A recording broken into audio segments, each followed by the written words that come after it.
নমস্কাৰ 2024 চনৰ HS scooty যিসকলে এবাৰ লাভ কৰিব তেওঁলোকৰ কাৰণে আহি গ'ল ভাল খবৰ। কাৰণ বহুতে কমেণ্ট কৰি আছিলা এইচএছ স্কুটি কেতিয়া বিতৰণ কৰিব। মানে এইচএছ স্কুটিৰ কোনো ধৰণৰ আপডেট পোৱা নাছিলোঁ কাৰণে ময়ো কোনো ধৰণৰ ভিডিঅ' বনোৱা নাছিলোঁ। আৰু হিমন্ত বিশ্ব শৰ্মা ছাৰে দুমাহৰ আগত ঘোষণা কৰিছিল যে 30 নৱেম্বৰৰ আগে তোমালোকে এইচএছ স্কুটিসমূহ লাভ কৰিবা।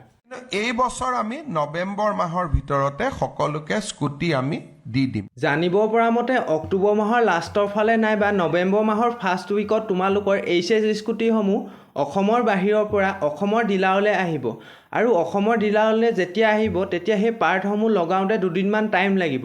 কাৰণ হাজাৰ লাখ স্কুটি অসমৰ বাহিৰৰ পৰা আহিব আৰু ডিলাৰত যেতিয়া এইবোৰ ফিটিং কৰিব তেতিয়া তেওঁলোকৰতো টাইম লাগিব। সেইকাৰণে যেতিয়া নৱেম্বৰ মাহৰ ফাৰ্ষ্ট উইকত নাইবা এতিয়া নৱেম্বৰ মাহৰ ফাৰ্ষ্ট উইকতে হ'ব। নৱেম্বৰ মাহৰ ফাৰ্ষ্ট উইকত যেতিয়া আহিব তেতিয়া সেইবোৰ লগাওঁতে দুদিনমান টাইম লাগিব। এতিয়া সেইবোৰ সম্পূৰ্ণ হোৱাৰ পাছতহে তোমালোকৰ ডকুমেণ্টসমূহ ভেৰিফিকেশ্যনৰ কাৰণে মাতিব।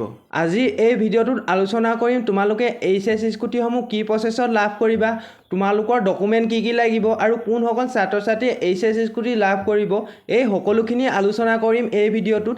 যদি ভিডিঅ'টো ভাল লাগে তেন্তে সকলোৱে লাইক এটা কৰি দিবা। ডকুমেণ্টৰ ক্ষেত্ৰত ক'বলৈ গ'লে HS registration card, admit card, HS certificate, HS marksheet, Aadhaar card, PAN card, লগতে পাছপৰ্ট চাইজৰ ফটো, এই সকলোবিলাক ডকুমেণ্ট লৈ যাবা। পাৰিলে তোমালোকে যোনটো ডকুমেণ্টৰ ফাইল থাকে সেই ফাইলটো তোমালোকে লৈ যাবা। কাৰণ যোৱা বছৰ যেতিয়া আমাৰ ভণ্টীয়ে পাইছিলে তেতিয়া মই সকলোবিলাক ডকুমেণ্ট লৈ গৈছিলোঁ। আৰু তোমালোকৰ মা বা দেউতাৰ যিকোনো এটা আধাৰ কাৰ্ড নাইবা পান কাৰ্ড লৈ যাবা। মানে গাৰ্জেনৰ আধাৰ কাৰ্ড নাইবা পান কাৰ্ড তোমালোকে লৈ যাবা। তোমালোক আধাৰ কাৰ্ড থাকিলে আধাৰ কাৰ্ড লৈ যাবা, পান কাৰ্ড থাকিলে পান কাৰ্ড লৈ যাবা। এই সকলোবিলাক ডকুমেণ্ট তোমালোকে ডিলাৰলৈ লৈ যাব লাগিব। এতিয়া তোমালোকৰ ডকুমেণ্টৰ কাম হৈ গ'ল। এতিয়া তোমালোকৰ এপ্ৰিচিয়েশ্যন চাৰ্টিফিকেট মানে doctor Banikanta Kakati merit award, এই চাৰ্টিফিকেটখন তোমালোকে এতিয়া ক'ত লাভ কৰিবা। আৰু এই চাৰ্টিফিকেটখন হ'লেহে তোমালোকে এইচএছ স্কুটি লাভ কৰিবা। যোৱা বছৰ যেতিয়া এই চাৰ্টিফিকেটখন দিছিল তেতিয়া ডিষ্ট্ৰিক্ট ৱাইজত দিছিল। ধৰি লোৱা 3 বা 4খন কলেজৰ এখন ডিষ্ট্ৰিক্টত এখন মিটিং আয়োজন কৰা হৈছিল। সেই মিটিংখনত এই চাৰ্টিফিকেটখন প্ৰদান কৰা হৈছিল। আৰু এই বছৰো যদি এই ধৰণে নহয় তেতিয়া তোমালোকে যেতিয়া স্কুটি লাভ কৰিবা সেই স্কুটি ডিলাৰটো দিব পাৰে, নাইবা অসম চৰকাৰে তোমালোকৰ স্কুটি ডিষ্ট্ৰিবিউশ্যন কৰাৰ আগত এখন মিটিং আয়োজন কৰা হ'ব। সেই মিটিংখনত কৈ দিব যে তোমালোকৰ এপ্ৰিচিয়েশ্যন চাৰ্টিফিকেটখন ক'ত দিয়া হ'ব। ডিষ্ট্ৰিক্ট ৱাইজতো দিব পাৰে নাইবা সেই ডিলাৰসমূহতো দিব পাৰে। সেই কথাটো অসম চৰকাৰে তোমালোকক স্কুটি ডিষ্ট্ৰিবিউশ্যন কৰাৰ আগত জনাই দিব, নাইবা মই হ'লেও তোমালোকক এই ইনফৰ্মেশ্যনটো আগতীয়াকৈ দি দিম। তোমালোকৰ বহুতেই কমেণ্ট কৰি আছিলা তোমালোকৰ যোনখন এইচএছ স্কুটিৰ ন'টিচ দিছিল সেই ন'টিচখনত দিয়া আছিল যে student must continue their study beyond 10+2, মানে তোমালোকে 12 পাছ কৰি কণ্টিনিউ পঢ়িলেহে এইচএছ স্কুটি লাভ কৰিবা। এই বুলি সেই ন'টিচখনত উল্লেখ কৰা আছে।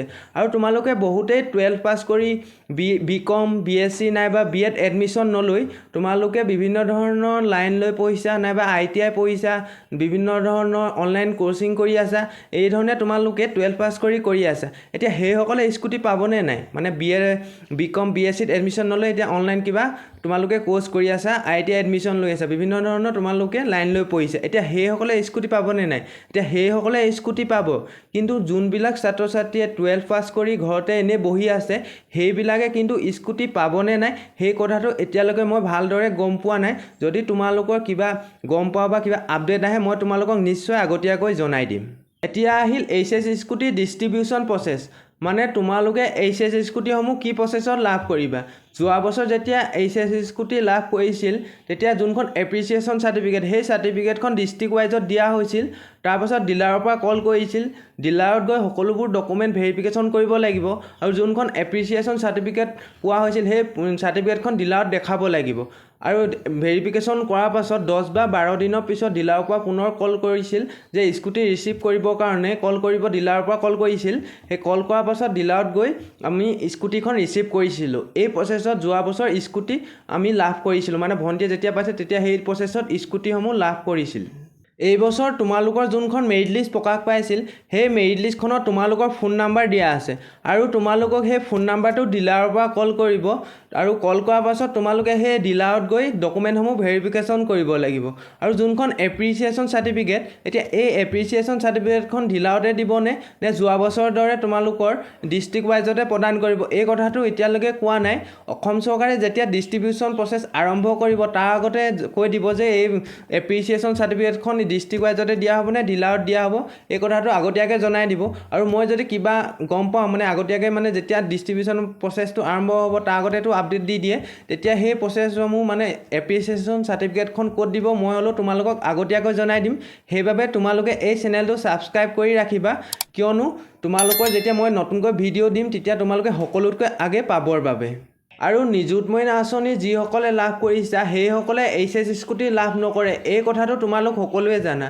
আৰু এই বছৰে লাষ্ট তোমালোকে 60% ছাত্ৰীসকলে আৰু ছাত্ৰসকলে 75% এই বছৰে লাষ্ট তেওঁলোকে স্কুটি লাভ কৰিব অহা বছৰৰ পৰা সলনি হ'ব এই নিয়ম 75% নাইবা ষ্টাৰ মাৰ্ক পাব লাগিব এই কথাটো আগতে উল্লেখ কৰি দিছে যে অহা বছৰৰ পৰা সলনি হ'ব এই এইচএছ স্কুটিৰ নিয়মসমূহ এই বছৰ চৰকাৰখনে যোনটো ডেট দিয়া হৈছে সেই ডেটৰ মতে কাম কৰি আহিছে এতিয়া নিযুত মইনা আঁচনিকে ধৰি লোৱা নিযুত মইনা আঁচনি আগষ্ট মাহত মুকলি কৰা কথা আছিল এতিয়া আগষ্ট মাহত নিযুত মইনা আঁচনি মুকলি হৈ গ'ল এতিয়া এদিন বা দুদিন দেৰি হ'ব পাৰে এতিয়া তোমালোকৰ এইচএছ স্কুটি 30 নৱেম্বৰ আগে বিতৰণ কৰা কথা আছে এতিয়া তোমালোকৰ 30 নৱেম্বৰ মাহৰ লাষ্টৰ ফালে তোমালোকে এইচএছ স্কুটিসমূহ লাভ কৰিবা তোমালোকে সকলো ডকুমেণ্ট ৰেডি কৰি থৈ দিয়া আৰু তোমালোকৰ এই চেনেলটোত মই সকলো প্ৰচেছ মানে A to Z প্ৰচেছ কিবা যদি ইনফৰমেশ্যন পাওঁ কিবা আপডেট পাওঁ মই তোমালোকক এই চেনেলটোত আপডেট দি থাকিম তোমালোকে এই চেনেলটো ছাবস্ক্ৰাইব কৰি ৰাখিবা আৰু যদি কিবা সুধিব আছে তেন্তে কমেণ্ট কৰিবা মই তোমালোক সকলোকে কমেণ্টৰ ৰিপ্লাই দিম তোমালোকৰ যদি কিবা কনফিউজ লাগিছে তেন্তে সুধিবা মই তোমালোকক সকলোকে কমেণ্টৰ ৰিপ্লাই দিম আৰু আজিৰ ভিডিঅ'টো ইমানেই যদি ভিডিঅ'টো ভাল লাগিলে তেন্তে সকলোৱে লাইক এটা কৰি দিবা আৰু চেনেলটোলৈ নতুনকৈ আহিলে তেন্তে সকলোৱে চেনেলটো ছাবস্ক্ৰাইব কৰি ৰাখিবা